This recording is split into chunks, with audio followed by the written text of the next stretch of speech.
ओम शांति। आज 21/11/2024 की साकार मुरली से हैं। बाबा कहते हैं, मीठे बच्चे, तुम्हें अब टीचर बन सबको मन वशीकरण मंत्र सुनाना है। यह तुम सब बच्चों की ड्यूटी है। टीचर बन सबको मन वशीकरण मंत्र यानी आत्मा पर मन का वश होगा तो श्रेष्ठ कर्म होंगे। मन का आत्मा पर नहीं बल्कि आत्मा का मन पर वश होगा। तो बाबा ने प्रश्न किया, बाबा किन बच्चों को कुछ भी स्वीकार नहीं करते हैं? किन बच्चों का कुछ भी स्वीकार नहीं करते? उत्तर दिया बाबा ने, जिन्हें अहंकार है मैं देता हूँ, मैं इतनी मदद कर सकता हूँ, तो बाबा उनका कुछ भी स्वीकार नहीं करते। बाबा तो दाता हैं, बाबा को क्या किसी से कुछ चाहिए? नहीं, बाबा सिर्फ भाव देखते हैं। तो बाबा कहते हैं, मेरे हाथ में चाबी है, चाहे तो मैं किसी को गरीब बनाऊं, चाहे किसी को साहूकार बनाऊं, यह भी ड्रामा के राज है। तो जिन्हें आज अपनी साहूकारी का घमंड है तो वह कल गरीब बन जाते हैं, और गरीब बच्चे बाप के कार्य में अपनी पाई पाई सफल कर साहूकार बन जाते हैं। यानी जो साहूकारी में रहते हैं, घमंड में रहते हैं, तो वो गरीब भी बन सकते हैं, और जो गरीब बच्चे हैं वो जो पाई पाई कर सफल करते हैं तो वह साहूकार बन जाते हैं। तो यह ड्रामा के राज हैं। ओम शांति। बाबा ने कहा, यह है तो रूहानी बच्चे जानते हैं कि बाप आए हैं हमको नई दुनिया का वर्षा देने। यह तो बच्चों को पक्का है ना कि जितना हम बाप को याद करेंगे उतना पवित्र बनेंगे, जितना हम अच्छा टीचर बनेंगे उतना उच्च पद पाएंगे। बाप तुम्हें टीचर के रूप में पढ़ाना सिखाते हैं। बाबा का एक एक बच्चा टीचर है, तो तुमको फिर औरों को सिखाना है। तुम पढ़ाने वाले टीचर ज़रूर बनते हो, बाकी तुम कोई गुरु तो नहीं बन सकते हो, सिर्फ टीचर बन सकते हो। तो करन करावनहार बाबा बच्चों को टीचर भी बना देते हैं, करते कराते खुद हैं, लेकिन बच्चे क्या हैं? निमित्त मात्र हैं। तो बाबा कहते हैं सिर्फ टीचर बन सकते हो, गुरु तो एक सदगुरु ही है, वह सिखलाते हैं, सर्व का सदगुरु एक ही है। एक टीचर बनाते हैं, वह टीचर बनाते हैं, तुम सबको टीच करके रास्ता बताते रहते हो। मन मना भव, मुझ बाप को याद करो। तो बाप ने तुम्हारे पर यह ड्यूटी रखी है कि मुझे याद करो और फिर टीचर भी बनो। तुम कोई को बाप का परिचय देते हो तो उनका भी फर्ज है कि बाप को याद करना। अगर किसी को कोई परिचय मिलता है परमात्मा का, आत्मा में समृद्धि आती है, तो उनका भी फर्ज है कि बाप को याद करना। तो टीचर रूप में सृष्टि चक्र की नॉलेज देनी पड़ती है।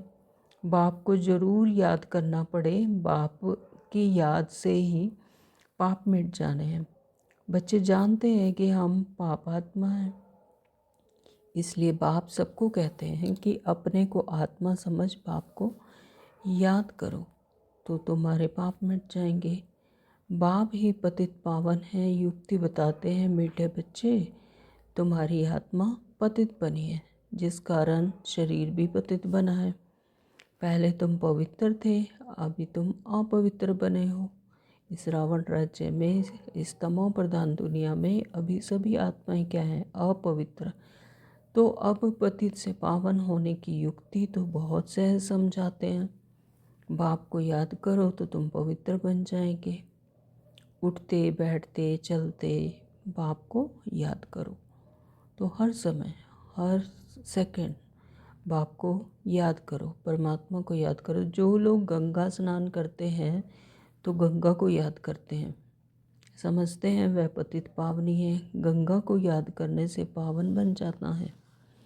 परंतु बाप कहते हैं कोई भी पावन बन नहीं सकते, परमात्मा को याद किए बिना कोई भी पावन बन नहीं सकते। पानी से कैसे पावन बनेंगे? बाप कहते हैं मैं पतित पावन हूँ। हे बच्चों, देह सहित देह के सब धर्म छोड़ मुझे याद करने से तुम पावन बन फिर से अपने घर मुक्ति धाम पहुंच जाएंगे। यानी बॉडी कॉन्शियसनेस को छोड़कर सोल कॉन्शियसनेस होकर जब परमात्मा को याद करेंगे, बाबा को याद करेंगे अपने आत्मिक स्मृति में रहकर, तो फिर पावन बनकर फिर से अपने घर मुक्ति धाम पहुंच जाएंगे।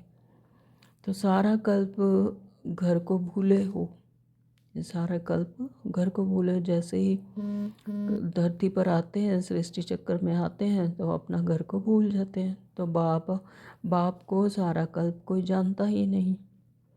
एक ही बार बाप आकर खुद अपना परिचय देते हैं।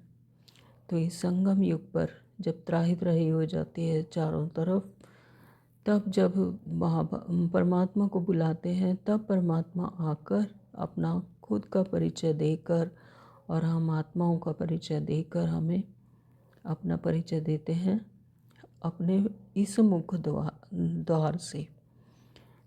इस मुख द्वारा यानी ब्रह्मा मुख के द्वारा। तो इस मुख की कितनी महिमा है।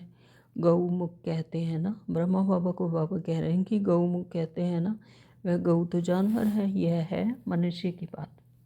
मतलब ब्रह्मा बाबा के मुख के द्वारा यह ज्ञान देते हैं। तो बाबा कहते तुम जानते हो यह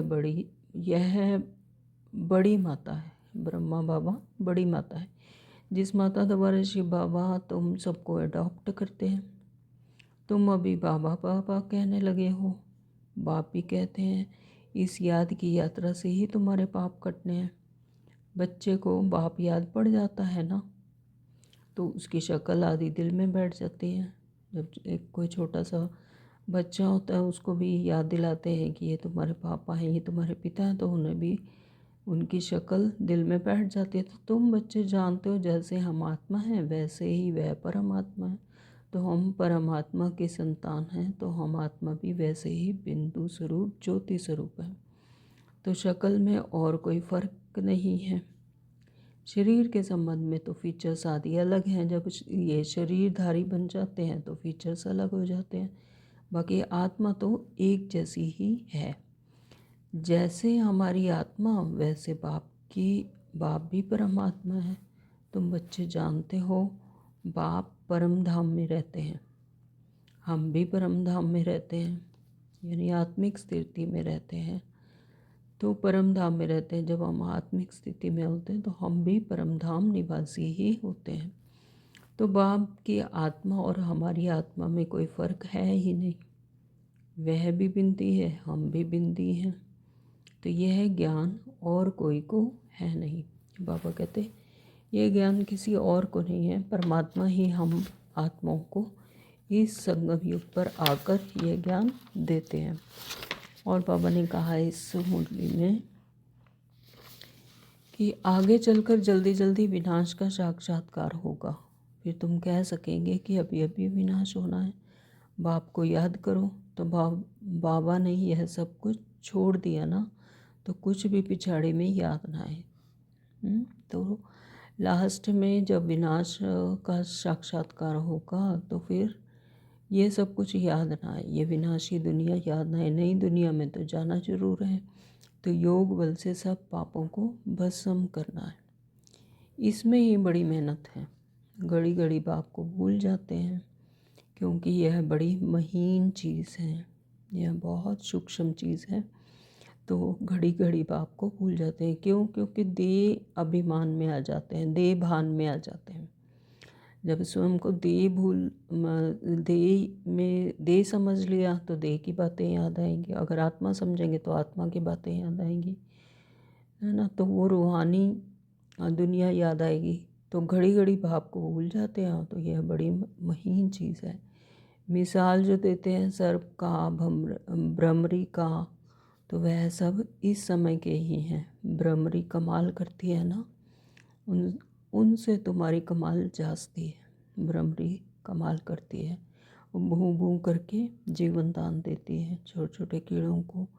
भ्रमरी कमाल करती है ना, तो उनसे तुम्हारी कमाल जाती है। तुम्हारी कमाल बाबा कहते हैं जाती है। बाबा लिखते हैं ना कि ज्ञान की भूं भूं करते रहो, आखिरी जाग पड़ेंगे, जाएंगे कहाँ, क्योंकि डेस्टिनेशन तो एक ही है सभी का। तो ज्ञान की बू बू करते रहो, आखिर जाग ही जाएंगे, और जाएंगे कहाँ। ओम शांति। तो बाबा ने धारणा के लिए मुख्य सार बताया। नंबर 1, ज्ञान का खूब विचार सागर मंथन करना है। ज्ञान को जितना घोट सको, अपनी घोट तो नशा चढ़े। तो बाबा कहते ज्ञान का खूब विचार सागर मंथन करना है। जो सुना है उसे उगारना है, यानी चिंतन करना है, यथार्थ रीति समझना है। बाबा हर मुरली में क्या ज्ञान दे रहे हैं, क्या कह रहे हैं, उसका चिंतन मंथन हमेशा चलता रहे। अंतर्मुख हो देखना है कि बाप से ऐसी दिल लगी हुई है जो वह कभी भी भूले नहीं। अंतर्मुख होकर देखना है, तो यानी सारी दुनिया से अपने आप को समेट कर स्व में देखना है। एक माँ कभी भी अपने बच्चे को भूलती नहीं है, वो जो कुछ भी कर रही हो, लेकिन उसकी एक नज़र अपने बच्चे पर होती है।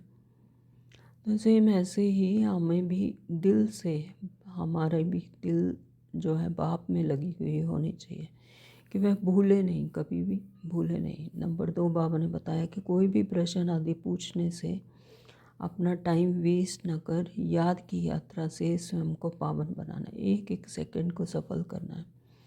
ये संगम युग है ही कमाई का, तो इसमें एक एक सेकंड को सफल बनाना है। तो कोई भी प्रश्न आदि पूछने से ज़्यादा क्यों क्या मैं नहीं जाना, जो बाबा कह रहे हैं ठीक है, उसमें ज़्यादा क्यों क्या मैं नहीं जाना, तो उसमें टाइम वेस्ट होता है। तो बाबा कहते हैं कि टाइम वेस्ट ना कर याद की यात्रा में स्वयं को पावन बनाना है। अंत समय में एक बाप की याद के सिवाय और कोई भी विचार ना आए, सिर्फ एक बाप की याद आए और कोई। अंतमति सो गति, यानी जैसी उस टाइम पर याद होगी वैसी ही उसकी गति होगी। तो बाप की याद के सिवाय और कोई भी विचार ना आए, यह अभ्यास अभी से करना है। ये अभ्यास अभी से करना है। ये वरदान दिया बाबा ने। दृढ़ संकल्प रूपी व्रत द्वारा वृत्तियों का परिवर्तन करने वाले महान आत्मा भव। दृढ़ संकल्प से ही सब कुछ संभव है। तो बाबा कहते हैं महान बनने का मुख्य आधार है पवित्रता। पवित्रता से ही महान बनते हैं। तो बाबा कहते हैं इस पवित्रता के व्रत को प्रतिज्ञा के रूप में धारण करना है, अर्थात महान बनना है, महान आत्मा बनना। कोई भी दृढ़ संकल्प रूपी वृत्ति को बदल देता है। कोई भी दृढ़ संकल्प रूपी वृत्ति को बदल देता है। जब दृढ़ संकल्प करते हैं तो वो उससे वृत्ति चेंज हो जाती है। तो पवित्रता का व्रत लेना अर्थात अपनी वृत्ति को श्रेष्ठ बनाना। मनसा वाचा कर्मणा, कल भी बाबा ने बताया था कि पवित्रता का व्रत लेना, पवित्रता धारण करनी, मनसा वाचा कर्मणा। तो व्रत रखना अर्थात स्थूल रीति से परहेज करना। तो मन में पक्का संकल्प लेना। तो पावन बनने का व्रत लिया और हम आत्मा भाई भाई हैं। तो यह ब्रदरहुड की वृत्ति बनाई। इसी वृत्ति से ब्राह्मण महान आत्मा बन गए। स्लोगन दिया बाबा ने, व्यर्थ से बचना है तो मुख पर दृढ़ संकल्प का बटन लगा दो। अगर व्यर्थ से बचना है, व्यर्थ ना आए, तो मुख पर दृढ़ संकल्प लगा दो। दृढ़ संकल्प से ही सब संभव है। अगर दृढ़ संकल्प लेंगे, दृढ़ संकल्प रखेंगे तो व्यर्थ से बच जाएंगे। अगर मनसा में भी कोई व्यर्थ हो भी तो उसे वहीं ख़त्म कर दो, तो उसे मुख तक आने नहीं दो, बाबा को दे दो, साक्षी होकर देखो, मुख तक ना आए तो उससे कोई पहचान नहीं बनानी। तो मुख तक आए ही नहीं तो विक्रम बन जाएगा। अगर मुख में आएगा तो विक्रम बन जाएगा। तो बाबा कहते व्यर्थ से बचना है तो मुख पर दृढ़ संकल्प का बटन लगा दो, साक्षी होकर देखना। ओम शांति। Thank you.